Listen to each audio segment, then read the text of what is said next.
የ2025 አስደናቂ ፎቶግራፎች ዓለም አቀፍ ድርጅት ዶክተሮች ያለ ድንበር በዓለም ላይ በጣም አደገኛ ወደሆኑ ቦታዎች ደርሷል።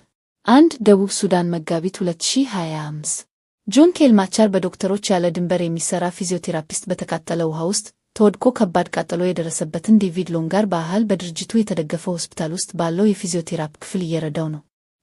ፍልስጤም ጥር 2025 የተኩስ ስምምነት ከተግባራዊ ሆነ 3 ቀን በኋላ ወንዶች በራፋ ውስጥ ባለው የኤሚሬቲ ሆስፒታል ውስጥ ፍርስራሽ እያጨዱ ነው። ከ15 ወራት የእስራኤል መሪነት ጦርነት በኋላ የተፈናቀሉ ሰዎች ወደ ቤታቸው ለመመለስና ፍርስራሽ የሆነችውን ራፋህ ለመገንባት እየሞከሩ ነው። ባንግላዴሽ ግንቦት 2025 ሼፊ ሙሐመድ በኩቶፓሎንግ የዶክተሮች ያለ ድንበር ሆስፒታል ድንገተኛ ክፍል ውስጥ ከብጠት ሕክምና እየተቀበለ ነው። ዶክተር ሐሰና ሄና ሞና የሕክምና ረዳት ራጅብ ማዙምዳር ቁርጠኝነትና ማፍሰሻ ሲፈጽሙ አባቱ አናስ ሙሐመድ ልጁን ለማረጋጋት እየሞከረ ነው። ዮርዳኖስ ሚያዝያ 2025 ዶክተር ሳማር እስማኤል በአማን በሚገኘው የእንደገና ቀዶ ጥገና ሆስፒታል ውስጥ ለሚያገግሙ ሰዎች የሚጠቀሙትን ሰው ሰራሽ አካላት ፕሮስቴሲስ ታሳያለች። የኮንጎ ዴሞክራሲያዊት ሪፐብሊክ የካቲት 2025 በካሻካ የተፈናቃዮች ሰፈር የሚኖሩ ሰዎች በሌሊት ስርቆትና መዝረፍ ለመከላከል መጠለያዎቻቸውን እየንቀሳቀሱ ነው። አፍጋኒስታን መስከረም 2025 1 ዓመት ዕድሜ ያለው ሰዲኩላህ ከእናቱ አሊዛይ አጠገብ በአልጋ ላይ ተኝቷል። በስህተት ክኒን ከዋጠ በኋላ ሽብርተኝነት ስለያዘው በላሽካርጋህ ባለው ቡስት ክልል ሆስፒታል ሕክምና እየተቀበለ ነው። ቡሩንዲ መስከረም 2025 የምፓራምቡ ነዋሪዎች የሚጠጣ ውሃ በማጣት ምክንያት ለዕለታዊ ፍላጎታቸው ከኒያካጉንዳ ወንዝ ውሃ ይሸከማሉ። ከተማዋ ከፍተኛ የኮሌራ ታማሚዎች ቁጥር አላት። ኢራቅ መስከረም 2025 የዶክተሮች ያለ ድንበር የጤና ማስተዋወቂያ ቡድን አባል ዛህራን የተባለች ሕፃን በሳድር ከተማ በሚገኘው አልመህዲ ጤና ማዕከል ለምርመራ ሲመጣት ታቅፋ ይዛታል። ቡድኑ በማህበረሰቡ ውስጥ ስለ ነቀርሳ ግንዛቤ ለማሳደግና ምርመራ ለማካሄድ ይሰራል። ሜክሲኮ ጥር 2025 አንድ ሰው በጭነት ባቡር ላይ እየተሳፈረ ይታያል። ይህ ከደቡብ አሜሪካ እስከ አሜሪካ ሜክሲኮ ድንበር የሚጓዙ ሰዎች የተለመደ መንገድ ነው። አዲሱ የአሜሪካ መንግስት የስደት መግለጫዎች ብዙ ሰዎች መካከል የማይታወቅነትና የደህንነት ስሜት አብዝተዋል። ይህም በአእምሮ ጤናቸው ላይ ተጽዕኖ እያሳየ መሆኑ ተመልክቷል። የኮንጎ ዴሞክራሲያዊት ሪፐብሊክ የካቲት 2025 የዶክተሮች ያለ ድንበር የጤና ማስተዋወቂያ ቡድኖች ከጎማ በምዕራብ በሚገኘው በካሻካ የተፈናቃዮች ሰፈር ውስጥ ካሉ ሰዎች ጋር ፍላጎታቸውን ለመረዳት እየተወያዩ ነው። ሚያንማር ሚያዝያ 2025 በኢንሌ ሐይቅ ላይ በእንጨት እግሮች ላይ የተገነባው ገዳም መጋቢት 28 ቀን የደረሰው 7.7 መጠን ያለው መሬት መንቀጥቀጥ በኋላ ፈርሷል።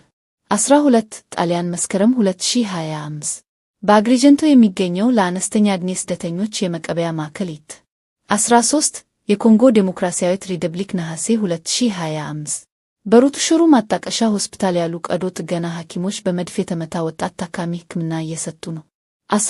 ፍልስጤም ሐምሌ 2025 አንድ ሰው በነጻሪም በጋዛ ሰብአዊ እርዳታ ፋውንዴሽን የሚካሄድ የእርዳታ ስርጭት ቦታ ውስጥ በትርጉም ውስጥ እያለ ጥቅሎችን ይዞ ይሄዳል። ፍልስጤማውያን በእስራኤል ጦር የሚቆጣጠሩና በአሜሪካ የግል የጦር ተቋራጮች የሚጠበቁ አካባቢዎች ውስጥ ትንሽ ምግብ ለማግኘት ሕይወታቸውን አደጋ ላይ ያደርጋል። ሄይቲ መጋቢት 2025 ፊዚዮቴራፒስት በታባሬ ባለው የዶክተሮች ያለ ድንበር ሆስፒታል ውስጥ በፊዚዮቴራፒ ስብሰባ ወቅት የተቃጠለ ታካሚ እጅ እያንቀሳቀሰ ነው። ቤኒን ጥር 2025 ሆርቴንስ ግራ አዲስ የተወለደችውን ሕፃንዋን ለሚላኝ ቀኝ ትሰጣለች። ሚላኝ 6 ወር እርጉዝ ናት። በክሎይካኔ ጤና ማዕከል ለምርመራ እየጠበቁ ነው። 3 ቀናት በፊት ሆርቴንስ ቤቷ ውስጥ ብቻዋን ልጎን ወልዳ ነበር። ኢትዮጵያ ግንቦት 2025 ሰዎች በባሮ ወንዝ ዳርቻ ተሰብስበዋል። በቡርቢ የነበሩ ደቡብ ሱዳንኛ ስደተኞች በቀጣይ ግጭት ምክንያት ወደ ጋምቤላ ክልል ማታር ለመዛወር እየተዘጋጁ ነው።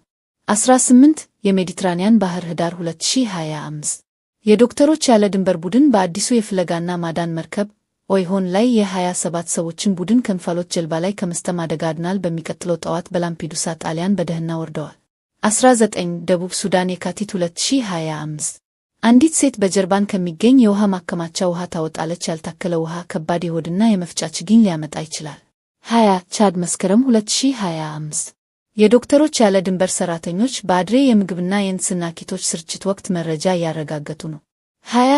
ናይጄሪያ የካቲት 2025 በዙርሚ ጠቅላላ ሆስፒታል ላይ የተጫኑ የፀሐይ ፓነሎች ከላይ የተነሳ እይታ። እነዚህ ፓነሎች ሆስፒታሉን ከነዳጅ እርምጃ ያነሳሉ፣ የካርቦን ተጽዕኖን ይቀንሳሉ፣ እንዲሁም የውስጥ ድምፅ በመቀነስ የታካሚዎችና የሰራተኞች ደህንነትን ያሻሽላል። ፍልስጤም ጥቅምት 2025 ባሰል የ9 ወር ዕድሜ ያለውን መሐመድና የ2 እኩል ዓመት ዕድሜ ያለውን ኢብራሂም በእጆቹ ይይዛል። ሚስቱ ደግሞ የተቆረጠውን እግሩን የሐሳብ ሕመም ለማሳነስ ትማሸታለች። ቤተሰቡ ከራፋህ ከሻሹ በኋላ በካን ዩኒስ አልመዋሲ በሚገኝ የተፈናቃዮች ድንኳን ውስጥ ይኖራል። ባሰል ለእርዳታ ስርጭት ቦታ ሲሄድ በተኩስ እግሩን አጥቷል።